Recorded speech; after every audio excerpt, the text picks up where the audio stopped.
السلام عليكم ورحمة الله. وعليكم السلام ورحمة الله وبركاته. إن الحمد لله نحمده ونستعينه ونستغفره ونؤمن به ونتوكل عليه ونشهد أن لا إله إلا الله وحده لا شريك له ونشهد أن سيدنا ومولانا محمدا عبده ورسوله صلى الله تعالى عليه وعلى آله وأصحابه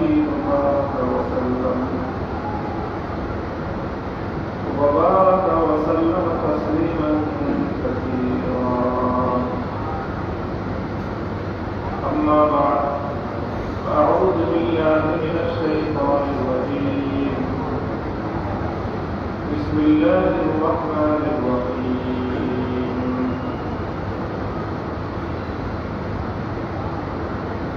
يا أيها الذين آمنوا اتقوا الله وكونوا مع الصادقين. وقال رسول الله صلى الله عليه وسلم: ألا كلكم راع وكلكم مسؤول عن رعيته. بارك الله لنا ولكم في القرآن العظيم ونفعنا وإياكم بالآيات والذكر الحكيم. اللهم صل على محمد وعلى آل محمد كما صليت على إبراهيم وعلى آل إبراهيم إنك حميد مجيد. اللهم بارك على محمد وعلى آل محمد كما باركت على إبراهيم وعلى آل إبراهيم إنك حميد مجيد.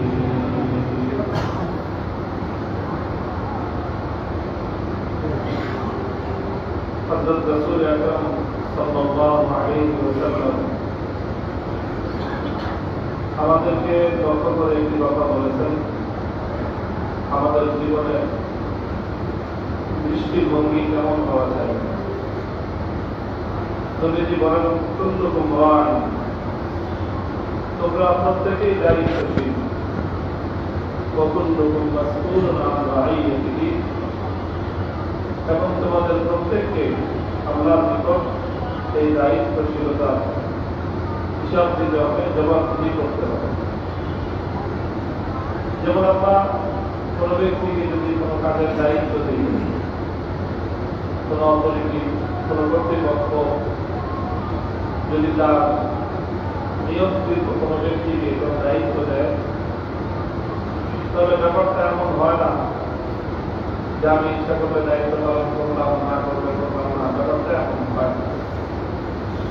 বরং আমি কতটুকু দায়িত্ব পালন করলাম তার মনিটরিং হয় এবং আমাকে কর্তৃপক্ষের কাছে সেই বিষয়ে জবাবদিহিতা করতে হবে। যদি আমার দায়িত্ব পালনে কোনো গাফিলতি থাকে তাহলে আমাকে তার দায় নিতে হবে। আমার দায়িত্বে গাফিলতির কারণে কারো যদি ক্ষয়ক্ষতি হয় তাহলে সেটার জন্য আমাকে জবাবদিহিতার কাজ করায় দাঁড়িয়ে তার জবাব দিতে হবে। ঠিক তদ্রুপ আল্লাহ পাক রব্বুল আলামিন প্রতিটি মুমিন ব্যক্তিকে দায়িত্বশীল হিসেবে সৃষ্টি করেছেন। তবে পার্থক্য হলো এতটুকু যে দায়িত্বের পরিধি সকলের এক সমান না। فالإمام راع وهو مسؤول عن رعيته والرجل راع على أهل بيته وهو مسؤول عن رعيته. নবীজি বলেন, যিনি রাষ্ট্রনায়ক, রাষ্ট্রের দায়িত্বশীল, তিনি অনেক বড় একটা ভলিউম, অনেক বড় একটা জনগোষ্ঠীর দায়িত্বশীল, তাকে অনেক বড় ধরনের জবাবদিহিতা করতে হবে। রাষ্ট্রীয় দায়িত্বশীল হওয়ার বিষয়টা এখন আনন্দ এবং উপভোগের বিষয়, এটা অনেক বড় একটা জবাবদিহিতার বিষয়। যতগুলো মানুষ সেই রাষ্ট্রে বা তার শাসনাধীনে বসবাস করবে, প্রতিটা মানুষের ব্যাপারে আল্লাহ পাক রব্বুল আলামিন জানতে চাইবেন এবং সেখানে জবাবদিহি করবেন। والرجل راع على أهل بيته, ঠিক তদ্রুপ একজন পুরুষ মানুষ সে তার পরিবারের অভিভাবক এবং তার পরিবারের প্রতিটি সদস্যের ব্যাপারে তাকে আল্লাহর নিকট জবাবদিহি করতে হবে। যার দায়িত্বের পরিধি যত বেশি তার জবাবদিহিতাও তত বেশি। একজন ইমাম তিনি একজন দায়িত্বশীল, তাকে তার সকল মুসল্লিদের ব্যাপারে তিনি যতটুকু এলাকার ইমাম, সেই এলাকা যতজন মানুষ বসবাস করে সেই সকল মানুষদের ব্যাপারে আল্লাহ জিজ্ঞাসা করেন। একজন ইমাম হিসেবে তার যে দায়িত্ব পালন করার কথা সে দায়িত্ব তিনি পালন করলেন। মুসল্লিদেরকে তার এই বিষয়ে অবহিত করার কথা, সতর্ক করার কথা তিনি সেটা করেছেন কিনা। বিষয়টা একজন মানুষের জীবন, একজন মুমিনের জীবন, এটা শুধু হাসি খেলা তামাশা করার জন্য নয়, আনন্দ উদযাপন করার জন্য নয়, বরং তার পূর্ণ জীবনটাই হলো একটা দায়িত্বশীলতার জীবন, একটা জবাবদিহিতার জীবন। আজকে আমাদের মধ্যে দায়িত্বশীল হওয়ার তো খুব আগ্রহ আছে, বড় বড় দায়িত্ব নেওয়া, কিন্তু সেই দায়িত্বের যে জবাবদিহিতার ভয়, যে জবাবদিহিতার যে অনুভূতি, সেটা আমাদের মধ্যে অনুভূতি। আমরা প্রত্যেকে যার যার জায়গায় আমাদের দায়িত্বশীল ভূমিকা পালন করা। আমি কোন নির্বাচিত দায়িত্বশীল না হই, তার পক্ষ থেকে নিয়োজিত দায়িত্বশীল না হই, কিন্তু আল্লাহর পক্ষ থেকে মিনিমাম আমার উপরে যে দায়িত্বটা আছে সেটা হলো আমি আমার পরিবারের দায়িত্বশীল।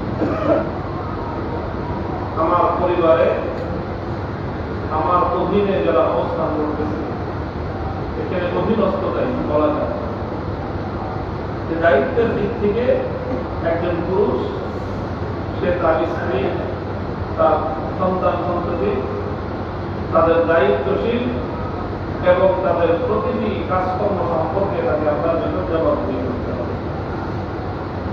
যে তারা কোন কাজ করলে, ভালো কাজ করলে সেই ভালো কাজের জন্য দায়িত্বশীল হিসেবে আল্লাহর পক্ষ থেকে পুরস্কৃত হবে। পরিবারের অন্যান্য সদস্যরা কোন ভুল কাজ করলে সেটার জন্য পরিবারের অভিভাবক হিসেবে মানুষকে আল্লাহর নিকট জবাবদিহি করতে হবে। হাদিসের মধ্যে আসছে রাসূল সাল্লাল্লাহু আলাইহি ওয়াসাল্লাম বলেন যে একজন স্ত্রী লোক সে যদি তার ঘরে তার স্বামীর কাছে না বলেই স্বামীর কিছু সম্পদ থেকে আল্লাহ রাস্তায় দান সদকা করে দেয়, তাহলে এই দানের সওয়াব যে দান করলো সেই স্ত্রী লোক যতটুকু পাবে, সে যার অধীনে যার সংসার থেকে এই খরচটা করলো সেই স্বামী জানে না, তবুও সে পরিমাণ সওয়াব লাভ করবে। কারণ তার অধীনে থেকে একজন মানুষ ভালো কাজ করবে, সেই ভালো কাজের সে তার যে প্রাপ্তি, তার যে পুরস্কার সেটা সে প্রাপ্ত হবে। ঠিক তদ্রুপ বিপরীতটাও ঠিক একই রকম। সে যদি কোনো অন্যায় কাজ করে, সে যদি কোনো ভুল কাজ করে, স্ত্রী সন্তান তারা যদি আল্লাহর হুকুমের খেলাফ করে, তাহলে পরিবারের কর্তা হিসেবে পুরুষ মানুষকে আল্লাহর সামনে জবাব দিতে হবে। তো এই জবাবদিহিতার অনুভূতি আমাদের মধ্যে থাকে এবং এটা ব্যক্তি পর্যায় থেকে নিয়ে রাষ্ট্র পর্যায় পর্যন্ত সকল ক্ষেত্রেই ইসলাম এই জবাবদিহিতার অনুভূতি, দায়িত্বশীলতার অনুভূতি জাগ্রত করতে চায়। এই জন্যই সাহাবায়ে কেরামের যুগে, মুসলমানদের সোনালী যুগে সহজেই মানুষ খোলাফায়ে রাশিদিনদের আদর্শ চরিত্র ছিল এমন যে তারা দায়িত্ব নিতে চেয়েছে। দায়িত্ব নেওয়া সম্মানজনক, কিন্তু এই সম্মানের পিছনে আবার অনেক ভোগান্তির সম্ভাবনা আশঙ্কা আছে। হযরত ওমর ফারুক রাদিয়াল্লাহু তাআলা আনহু আমরা জানি যে পৃথিবীর ইতিহাসে অন্যতম সফল একজন শাসক, রাষ্ট্রনায়ক। তাকে তার অনেকেই কাছের লোকেরা, পরামর্শদাতারা অনেকেই বলেছিলেন যে আপনার ছেলে আব্দুল্লাহ ইবনে ওমর মাশাআল্লাহ অনেক যোগ্য, আপনি আপনার পরে আপনার সন্তানকে আপনার স্থলাভিষিক্ত দায়িত্বশীল হিসেবে নিয়োগ দিয়েছেন। হযরত ওমর ইবনে খাত্তাব রাদিয়াল্লাহু তাআলা আনহু বলেছিলেন যে এই যে রাষ্ট্রীয় দায়িত্বের বোঝা, এটা আমি একা বহন করেছি 12 বছর। আমার দৃষ্টি থেকে আমি একাই যথেষ্ট। এই বোঝা আমার বংশে, আমার দৃষ্টিতে আর তৃতীয় কারো মিলে দেওয়ার দরকার নাই। এই একটার জবাব পুরো দৃষ্টি মিলে দিতে সামনে থাকতে পারলেই ভালো বেঁচে যায়। এই যে একটা অনুভূতি যে ক্ষমতা, দায়িত্ব, এটা শুধুমাত্র ভোগ করার, উপভোগ করার, সম্মান অর্জন করার বিষয় না, বরং এটা তার চেয়ে বেশি হল জবাবদিহিতার বিষয়। জবাবদিহিতার বিষয়। এই জন্যই হযরত ওমর রাদিয়াল্লাহু তাআলা আনহু তিনি সেই কথাটা বলেছিলেন, ইতিহাসে যা সুপরিচিত যে একজন শাসকের জবাবদিহিতা, যে ভয় এবং তার অনুভূতি কতদূর পর্যন্ত হতে পারে। والله لو أن بغلة عثرت على شط الفرات لخفت أن يسألني الله عنها لما لم يسوي لها الطريق। সেই ফোরাতের তীরে আমরা তো শুনি যে একটা কুকুর যদি না খেয়ে মারা যায়। আমি ঐতিহাসিক বর্ণনাটায় ভিন্ন রকম পেয়েছি। তিনি বলেন যে ফোরাতের তীরে যদি একটা গাধা পথ চলতে গিয়ে রাস্তায় হোঁচট খায়, পায়ের মধ্যে রাস্তা অসমতল হওয়ার কারণে একটা গাধা বোঝা নিয়ে চলার সময় যদি সে পায়ে আঘাত লাগে, আমার আশঙ্কা হয়, ভয় হয় যে আল্লাহ আমাকে জিজ্ঞাসা করবেন যে খলিফা, তুমি মদিনার রাস্তাঘাট সমান করেছো, সুন্দর করেছো, এখানে পিচ ঢালা রাস্তা তৈরি করেছো, তুমি এই রাস্তা নষ্ট হওয়ার আগে আবার নতুন করে কাটাকাটি করেছো, কিন্তু সেই ফোরাতের নদীর পাশ দিয়ে এই অবলা একটা প্রাণী গাধা পিঠে বোঝা নিয়ে বহন করে চলবে, সেই পথটা একটু হওয়ার কারণে একটা অবলা প্রাণী হোঁচট খেয়ে কষ্ট পেল, খলিফা ওমর জবাব দেওয়ার জন্য তিনি বলেন যে আমার আশঙ্কা হয় যে সেই গাধাটা আঘাত কেন প্রাপ্ত হলো, সে কেন হোঁচট খেলো, আমি কেন সেই গাধার জন্য মসৃণ পথ, সমতল পথ তৈরি করতে পারলাম না, আমাকে ভয় আল্লাহ সেজন্য জবাব দিতে হবে। মোহতরম হাজিরিন, এটা তো হলো একটা স্বাভাবিক জেনারেল কথা যে প্রত্যেকটা মানুষ ব্যক্তিগত জীবনে, পারিবারিক জীবনে আমাদের মধ্যে এই দায়িত্বশীলতার অনুভূতি থাকা উচিত। আমরা পথ চলব, আমি কোথাও অবস্থান করব, সবটাই আমার দায়িত্বশীলতা অনুভূতির সাথেই হওয়া উচিত। রাসূল সাল্লাল্লাহু আলাইহি ওয়াসাল্লাম তো বলেছেন যে তুমি পথ চলতেছো, ওয়াদনাহা ইমাতাতুল আযা আনিত তারিক, রাস্তার মধ্যখানে এমন একটা কিছু পড়ে আছে যেটা একটা মানুষের জন্য কষ্টদায়ক হতে পারে, ক্ষতির কারণ হতে পারে, তাহলে এটা অপসারণ করা, এটা ঈমানের অঙ্গ, এটা তোমার দায়িত্বশীলতার পরিচয়। আমি রাস্তা দিয়ে চলতেছি, রাস্তার মধ্যখানে একটা কলা শুকলা পড়ে আছে, রাস্তা দিয়ে চলতেছি, মাঝখানে একটা পিঠের টুকরো পড়ে আছে, অথবা কোনো ময়লা আবর্জনা, অথবা একটা ডাল পড়ে আছে যার মধ্যে কাটা আছে। আমি সতর্ক অবস্থায় সেখান দিয়ে পথ করে অতিক্রম করে গেলাম। কিন্তু হয়তো হতে পারে যে আমার পরে আরেকদিন আসবে, সেই অন্য মানুষ থাকবে, তখন সে এই করার তারপরে অথবা এই পড়ে থাকা ইটের মধ্যে তার পায়ে আঘাত লেগে অথবা এই কাঁটাওয়ালা এই ডালটার উপর তার ধরা পড়ে সেই পায়ের মধ্যে কাঁটাটা বিদ্ধ হতে পারে। আমি দেখা সত্ত্বেও এখানে একটা সমস্যা আছে, দেখা সত্ত্বেও আমি বিমানেও এখান দিয়ে আমি শুধু চলে গেলাম, যেটা তো আমার কর্মচারী, আমি তো চাকরি করি না সিটি কর্পোরেশনে, রাস্তা পরিষ্কার করা তো আমার দায়িত্ব না, এখানে তো ক্লিনার আছে, সে পরিষ্কার করবে, আমি কেন করব না? এটা মুমিনের জীবন নয়, এটা রাসূল সাল্লাল্লাহু আলাইহি ওয়াসাল্লামের সত্যিকারের একজন উম্মতের অনুভূতি এমন হতে পারে।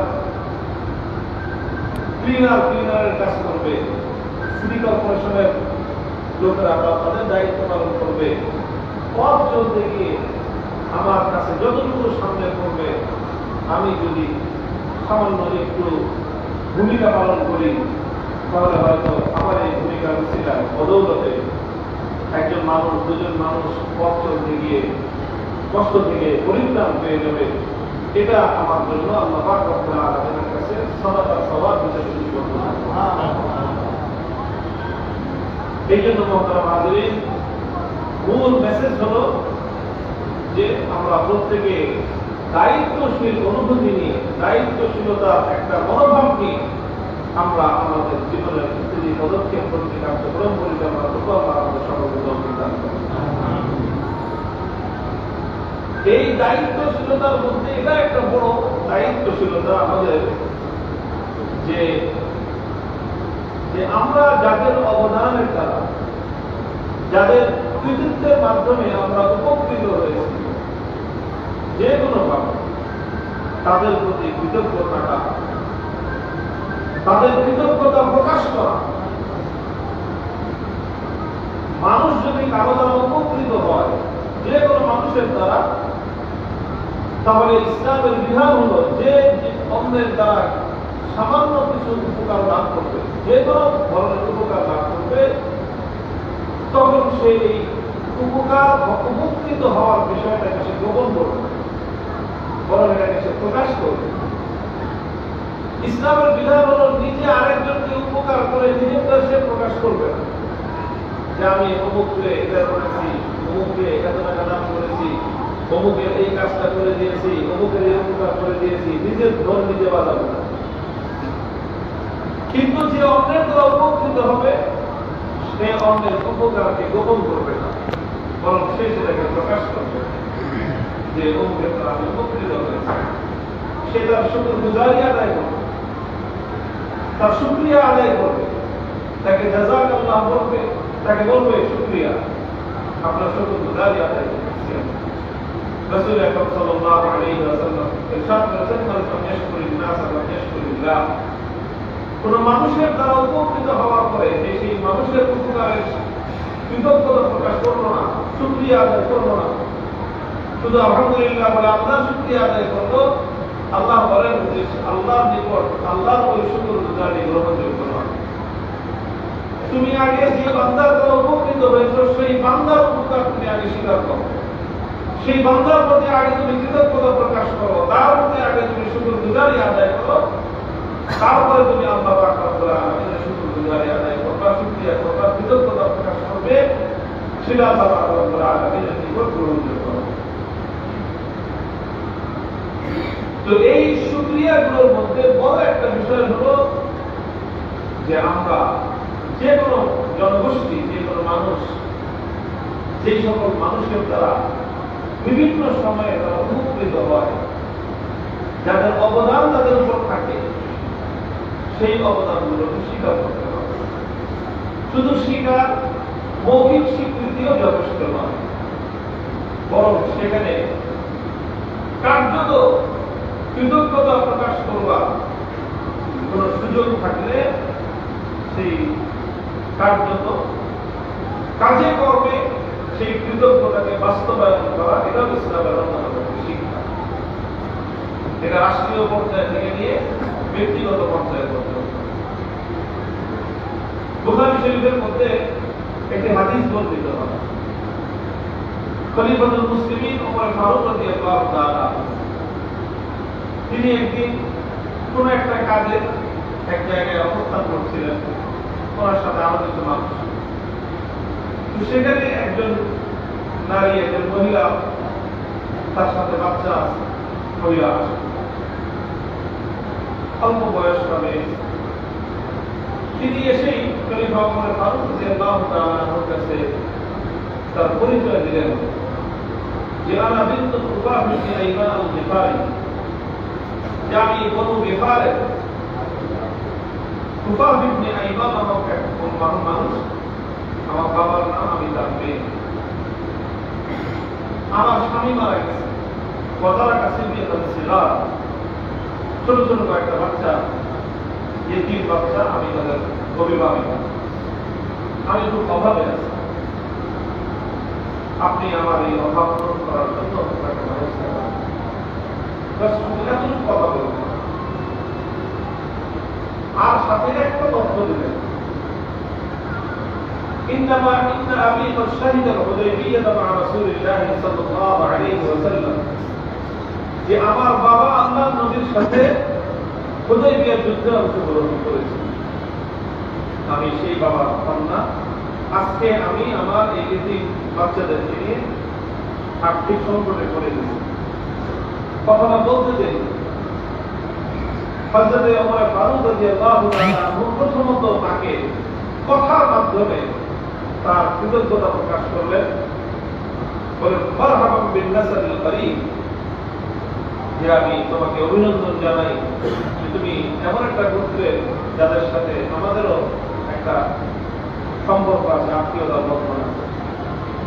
এরপরে তিনি কি করবেন, তার কাছাকাছি ওখানে তিনি যে জায়গাটায় ছিলেন, হয়তো তার কোনো অফিস বা কোনো কর্মস্থলের এরিয়ার মধ্যেই হবে, সেখানে একটা একেবারে মাল বোঝাই করা খুব বাধা ছিল, কোনো একটা কাজের জন্য বা কোথাও নিয়ে যাওয়ার জন্য বা কিছু।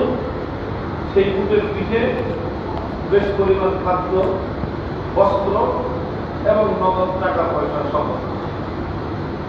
খলিফা ওমর ফারুক রাদিয়াল্লাহু তাআলা সেই উটের রশিটা খুলে এই মেয়েটার হাতে তুলে দিলেন, তুলে দিয়ে বললেন যে মা তুমি নিয়ে যাও, তুমি তোমার সন্তানদেরকে নিয়ে এই খাবার দিয়ে এবং এই বস্ত্র কাপড় চোপড় সহ তুমি তোমার প্রয়োজন পূরণ করো। এটা শেষ হওয়ার আগেই তোমার কাছে, তোমার ঘরে পরবর্তী চালান পৌঁছে যাবে। পাশে একজন লোক দাঁড়ানো ছিল, সেই লোকটা খলিফার এই আচরণে তিনি বললেন যে একজন মহিলা থেকে আসলো, বলল যে স্বামী মারা গেছে, বাস সাথে সাথে আপনি 1 লাখ মাল দিয়ে দিলেন বা 1 ফুট বোঝাই মাল দিয়ে দিলেন, উটটা সহ। একটা উটের দাম কত? এই দামি একটা উট, মাল বোঝাই করা সব সহ দিয়ে দিলেন, আবার সাথে আশ্বস্ত করে দিলেন যে তোমার এইটা শেষ হওয়ার আগেই তোমাকে আর নতুন করে আমার কাছে খবর দিতে হবে না, বরং আমি সংবাদ নিয়ে, দায়িত্ব নিয়ে তোমার ঘর পর্যন্ত তোমার প্রয়োজন এবং অভাব পূরণ করার ব্যবস্থা আমি নিজ দায়িত্ব করব। কিন্তু বেশি হয়ে গেল না, তারা শ্রদ্ধা আনেই না, বেশি দিয়ে দিলেন না। এইভাবে দিলে রাষ্ট্র চলবে কেন? যে যা এসে বললো আপনি দিয়ে দিলেন, 2 দিনে বাইতুল মাল ফুতুর হয়ে যাবে। এই হলো লোকটার অভিযোগের একটা প্রশ্নের মূল উদ্দেশ্য। যাচাই বাছাই করবেন না তার কতটুকু প্রয়োজন, আর এরকম একজন মানুষ একটা পরিবারের জন্য এত কিছু দিয়ে দেবেন আপনি। তখন ওমর ফারুক রাদিয়াল্লাহু তাআলা একটা কথা বললেন, তিনি বললেন যে দেখো, তুমি তো খালি দেখলা যে আমি সে কি বলতো আর আমি তার সাথে তাকে কতটুকু দিলাম, কিন্তু এর পিছনের ইতিহাস তোমার জানা, এর পিছনের ইতিহাস তার জানা নেই। আমি নিজে আল্লাহর নবীর সঙ্গে এক যুদ্ধে ছিলাম, সেই যুদ্ধে এই মেয়েটার বাবা এবং ভাই তারা দলদল ছিল। আমি দেখেছি তারা বাপ বেটা দুইজনে কাফেরদের একটা দুর্গ ঝুঁকি নিয়ে তারা ঘেরাও করে রাখছে। যুদ্ধের সময় দুর্গ ঘেরাও করা হতো, শত্রুরা আত্মসমর্পণ না করলে দুর্গে হামলা চালানো হতো। আবার দুর্গের ভিতর থেকে উপর থেকে শত্রুপক্ষ ভয়ঙ্কর আক্রমণ পরিচালনা করত। যাতেই কাজেই দুর্গ হামলা চালানো একটা ঝুঁকিপূর্ণ একটা কাজ ছিল। তো আমি তাদেরকে দেখেছি যে তারা সেই ঝুঁকিপূর্ণ কাজে সেখানে অটল এবং অবিচল ভাবে ইসলামের পক্ষ থেকে যোদ্ধা হিসেবে তারা সেই যুদ্ধ করেছে। এবং কি একটা সময় গিয়ে তারা সেই দুর্গের পতন ঘটিয়ে দুর্গ বিজয় করে সেখানে আমরা দিনের ঠান্ডা উড়িয়েছি। অতঃপর সে যুদ্ধ করতে করতে তারা বললেন শহীদ হয়ে গেছে।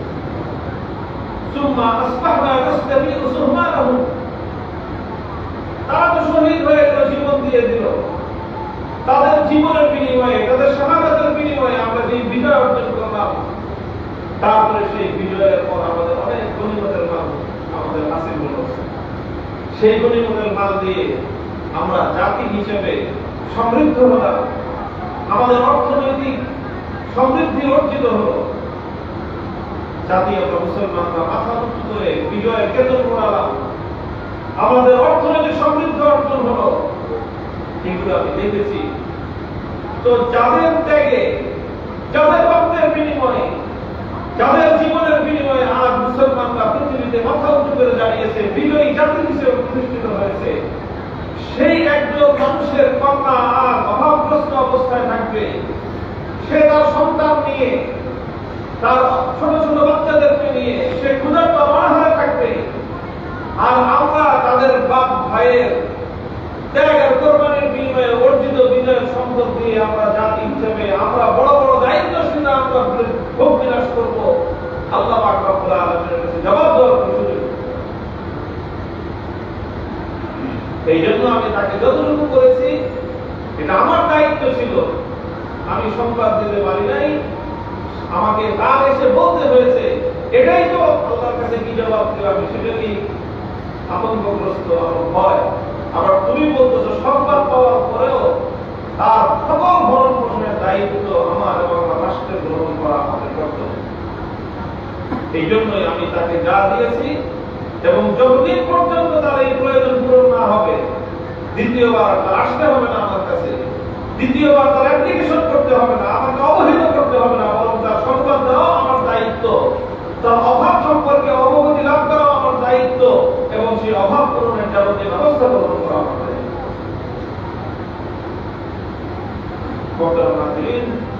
এইটা হলো একটা কৃতজ্ঞতার একটা উপায়, যে যাদের দ্বারা মানুষ উপকৃত হয় তার প্রতি কর্তব্য পালন করতে হয়, তার বংশধরদের প্রতিও, তার সন্তানদের প্রতিও মানুষের কৃতজ্ঞতা পালন করতে হয়, দায়িত্ব পালন করতে হয়। হযরত আমির মুআবিয়া রাদিয়াল্লাহু তাআলা আনহু যখন মুসলমানদের মধ্যে কিছু ভুল বোঝাবুঝিকে কেন্দ্র করে সেই সোনালী যুগে, সাহাবীদের যুগে পরস্পর কিছু যুদ্ধ সংঘাত তৈরি হয়ে গেল। জামাল যুদ্ধ হলো, তারপরে সিফিনের যুদ্ধ হলো। সিফিনের যুদ্ধে একটা পর্যায়ে গিয়ে যুদ্ধ বন্ধ হলো। এরপরে আবারও মুসলমানদের মধ্যে মাঝে মাঝে উত্তেজনা সৃষ্টি হয় অমীমাংসিত বিষয়গুলোকে নিয়ে। হযরত মুআবিয়া রাদিয়াল্লাহু তাআলা ভীত সন্ত্রস্ত যে আর মুসলমানদের মধ্যে ঘাপটিঘাটি কোনো লড়াই এবং যুদ্ধ যেন না হয়।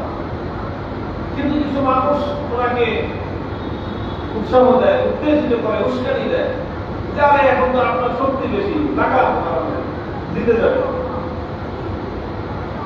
এখন যদি যুদ্ধ হয় আপনার শক্তি বেশি, বিপক্ষ দল এখন দুর্বল আছে, আপনি যুদ্ধে বিজয় অর্জন করতে অনেক সহজেই তাদের যুদ্ধ বাধায় যাবে। হযরত মুআবিয়া রাদিয়াল্লাহু তাআলা আনহু তখন এই ধরনের কথা প্রেক্ষিতে একটা ঐতিহাসিক উক্তি করেছিলেন, মান লিআইতামিল মুসলিমিনা ওয়া মান লিদায়াইহিম, মান লিআইতামিল মুসলিমিনা ওয়া মান লিদায়াইহিম। আরে দায়িত্বশীল হওয়া শুধুমাত্র এটা পদ পদবি লাভ করার নাম নয়। দায়িত্বশীল হওয়া মানে শুধু একটা গদিয়ার চেয়ার দখল করা নয়, বরং একজন দায়িত্বশীল যে হবে তাকে তার অধীনস্থ শুধুমাত্র প্রত্যেকটা মানুষের নয়, বরং প্রতিটা মানুষের অধীনস্থ তার পরিবারের প্রত্যেকটি ব্যক্তি সম্পর্কেও তাকে দায়িত্ব গ্রহণ করে সিদ্ধান্ত গ্রহণ করতে হবে। তোমরা যে বলতেছ যুদ্ধ করলে বিজয়ী হবে, একটা যুদ্ধ মানে বুঝো, একটা যুদ্ধ মানে উভয় পক্ষের অনেক মানুষ মারা যাবে। আর একটা মানুষ মারা যাওয়া মানে হলো কমপক্ষে একজন স্ত্রী বিধবা হবে। একজন যোদ্ধা শহীদ হওয়ার, একজন যোদ্ধা মারা যাওয়ার অর্থ হলো যে একজন নারী বিধবা হবে, অনেকগুলো সন্তান তারা এতিম হবে। এই বিধবা এবং এতিমদের দায়িত্ব যদি কেউ গ্রহণ করতে না পারে, যুদ্ধ বাধার হওয়ার অধিকার তার নাই। মানলি আইতামিল মুসলিমিন ওয়া মানলি দায়াইহিম, এই যে মুসলমানদের মধ্যে যদি যুদ্ধ শুরু হয়ে যায়, সংঘাত শুরু হয়ে যায়, তাহলে কত মুসলমান মারা যাবে। যে মারা গেল সে যদি সততার উপর থেকে থাকে, সে যদি নেক নিয়তে যুদ্ধে এসে থাকে, তাহলে তো সে আল্লাহর কাছ থেকে বিনিময় পেয়ে যাবে, সে পুরস্কার পেয়ে যাবে। তারটা তো গেল, কিন্তু সে মারা যাওয়াই তো শেষ নয়। একজন যোদ্ধা, একজন যুবক মানুষ মারা যাওয়ার অর্থ হলো একটা যুবতী মেয়ে বিধবা হওয়া। একজন বাবা মারা যাওয়ার অর্থ হলো একটা সন্তান এতিম হওয়া। কাজে কে এই বিধবা এবং এতিমদের দায়িত্ব গ্রহণ করবে, সেই নেতৃত্ব দেওয়ার অধিকারী, সেই তারই নেতৃত্ব দেওয়ার যোগ্যতা আছে, অধিকার আছে। এই কথাগুলি আমি এই জন্য উদ্ভাবন করলাম যে সমাজে আমাদের একটা দায়িত্ব এবং কর্তব্য, আমাদের পূর্বসূরীদের মধ্যে, আমাদের সমকালীনদের মধ্যে বহু মানুষ এখন আমরা দেখি যে নানা সময়ে তারা জীবনের ঝুঁকি নেয়, তারা অবদান রেখে যায় জাতির জন্য, মানুষের জন্য, দেশের জন্য তারা অবদান রেখে যায়, ভূমিকা রেখে যায়। অতঃপর তাদের মৃত্যুর পরে অথবা তারা কেউ বন্ধুত্ব বরণ করে, অসহায় হয়ে পড়ে, কর্মচঞ্চল একজন মানুষ, কর্মোদ্দীপক একজন মানুষ, দুরন্ত ছুটে চলা একজন মানুষ কোন একটা আঘাতে, কোন একটা দুর্ঘটনায়, কোন একটা হামলার শিকার হয়ে হয়তো সে তার জীবন থমকে গেছে,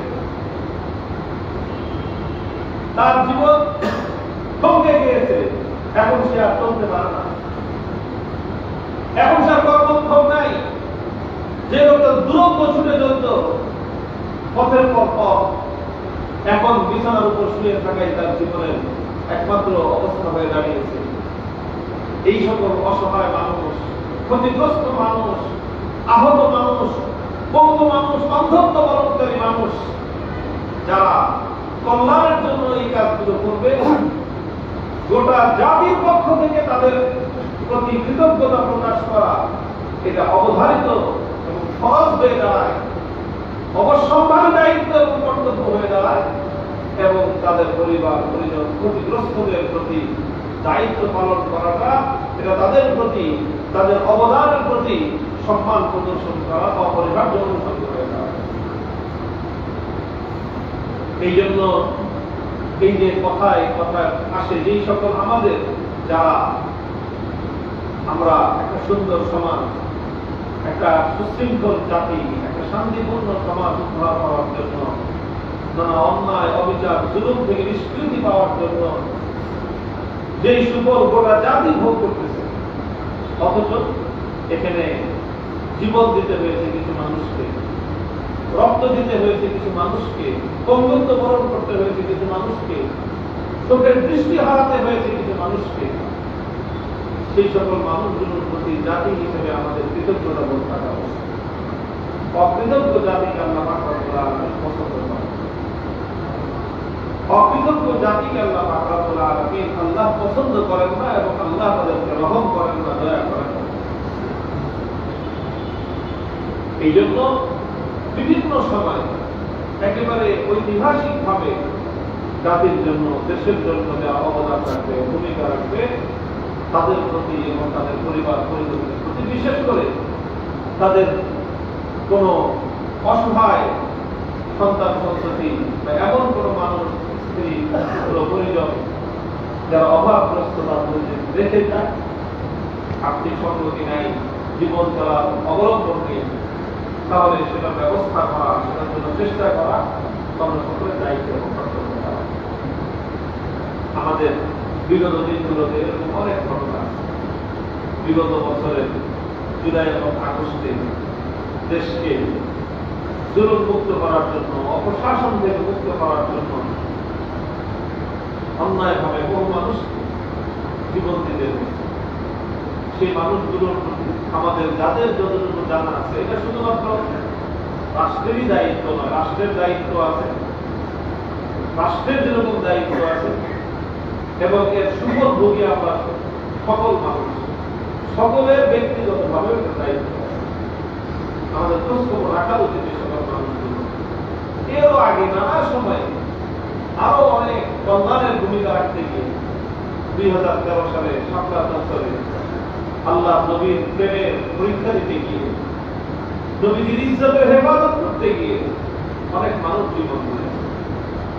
যারা আল্লাহ নবীর ইজ্জতের হেফাজতের জন্য আত্মত্যাগ করলো, শ্রেষ্ঠ শহীদ তারা কে কোথায় আছে?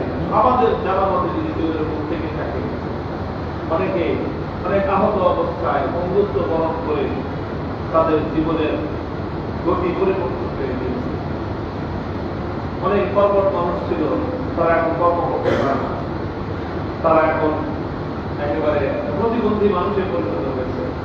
সেই মানুষগুলোর খোঁজখবর রাখা, নানা সময় যারাই জাতির জন্য এরকম ভূমিকা রেখেছে, অবদান রেখেছে, তাদের প্রতি কর্তব্য পালন করা আমাদের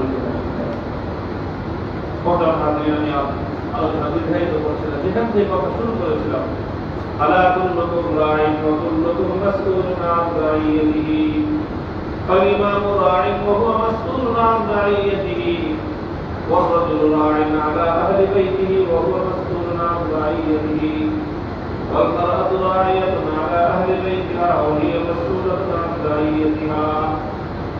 স্বামী তার পরিবারের দায়িত্বশীল, স্ত্রী তার স্বামীর ঘরকে সামলানোর দায়িত্বশীল। কাজেই স্বামীর ঘরে স্ত্রী তার সম্পদ রক্ষার সংরক্ষণ করবে, স্বামীর সন্তানদের, নিজের সন্তানদের তাদের শিক্ষা দীক্ষা, তরবিয়ত, লালন পালন, যত্ন, এই সব কিছু করা তাদের দায়িত্ব। এটাকে দায়িত্ব মনে করে করতে হবে, দায়িত্ব মনে করে আল্লাহর পক্ষ থেকে প্রদত্ত দায়িত্ব, শুধু মানুষের সমাজের দায়িত্ব নয়। এটা আমাদেরকে মনে করতে হবে যে দায়িত্ব আমাদেরকে কে দিয়েছে? আল্লাহ পক্ষ থেকে প্রদত্ত দায়িত্ব মনে করে আমরা দায়িত্বগুলি যদি পালন করি, তাহলে একদিকে পৃথিবীতে দুনিয়াতেও আমরা সুফল ভোগ করব, আর সবচেয়ে বড় বিষয় হলো আল্লাহর কাছে জবাবদিহিতা যদি আমি সুন্দরভাবে করতে পারি, তাহলে আল্লাহ পাক রব্বুল আলামিন অনেক বড় পুরস্কার দেবেন। যারা আল্লাহর কাছে আল্লাহর পক্ষ থেকে প্রদত্ত যে কোনো দায়িত্ব, যে কোনো জিম্মাদারি সুষ্ঠুরূপে আদায় করবে, তাদের বিনিময় তো স্বয়ং আল্লাহ দেবেন। আর আল্লাহ পাক রব্বুল আলামিন যখন পুরস্কার দিবেন, বিনিময় দিবেন, তখন আল্লাহ পাক রব্বুল আলামিন যেমন মহান, আল্লাহ প্রদত্ত পুরস্কার অবশ্যই। আল্লাহ আমাদের সকলকে কবুল করুন, দায়িত্বশীল জীবনযাপন করার তৌফিক দান করুন। ওয়া আখিরু দাওয়ানা আলহামদুলিল্লাহি রাব্বিল আলামিন।